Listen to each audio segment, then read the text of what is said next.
Okay, time for a movie review. 1961's Splendour in the Glass. It was directed and produced by Elia Kazan and written by William Inge. And the cast, a pretty impressive one for sure. In the lead role, Natalie Wood. She played Wilma Deanie Loomis. Warren Beatty played Bud Stamper in his first major role, and he was Wilma's love interest. Pat Hingle played Bud's father, Ace, and Audrey Christie was Wilma's mother.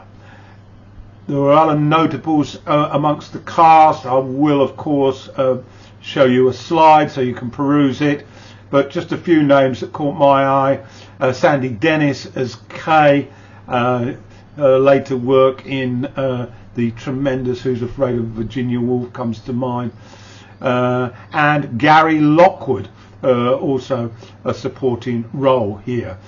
So that deals with the cast. So the movie, set in the late 20s in Kansas, US, focuses on the romantic adolescent relationship developing between Deanie and Bud. Deanie comes from a very middle-class family. Her mother's very moral and describes girls in a negative way if they're prepared to have sex outside wedlock. She says about nice girls, they don't have feelings of desire or sex. And Deanie struggles with this view. She has strong feelings for Bud, and she wants to satisfy him. This is the focus of the movie in the early stages. They're both getting advice from their parents. Stamper, played by Hingle, is constantly on to Bud to wait and not get involved emotionally with a young girl. He has Bud in mind to take over the business, and he feels Bud should go on to Yale University first before he considers settling down. Bud reluctantly agrees to this, and the separation of the two later on provokes a massive change in the latter part of this movie. Bud grapples with his desire to still be with Deanie, and adapting to college life places him in a difficult situation and proves beyond him. So he opts out, starts a manual job, much to his father's despair.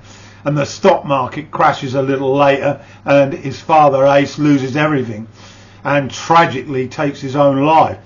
In contrast, Deanie falls apart and ends up getting sectioned and stays in a psychiatric facility for 5 years.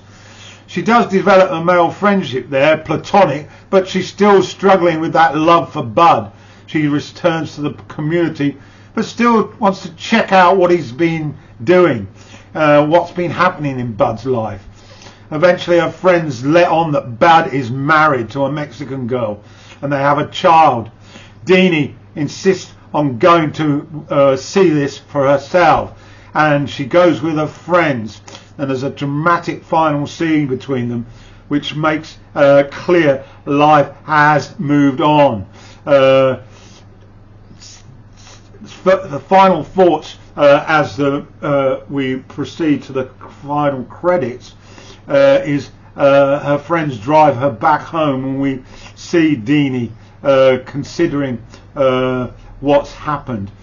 They ask her if she's still in love with Bud, and she does not answer them, but her voice is heard reciting 4 lines from a poem by Wordsworth called The Intimations of Immortality, and I quote, "Though nothing can bring back the hour of splendour in the grass, glory in the flower, we will grieve, not rather find strength in what remains behind." Terrific. So finally, let's have a quick look at the awards for Splendour in the Grass. At the Oscars, Natalie Wood was nominated for Best Actress.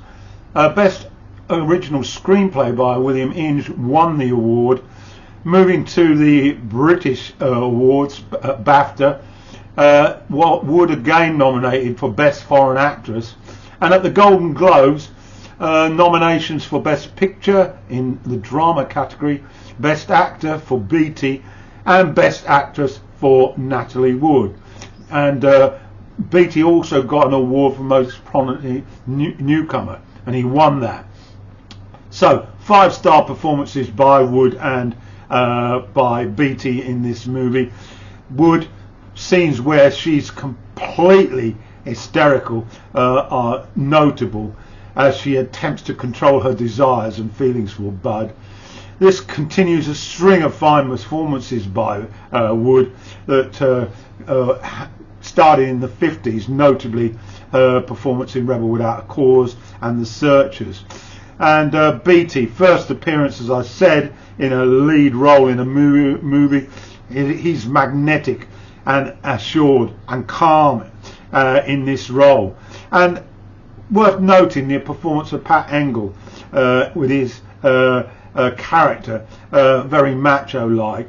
He's very rigid about his expectations for his son, a bit of a control freak, but he carries it off with a plum. So there we are. That's my review of Splendour in the Glass from 1961.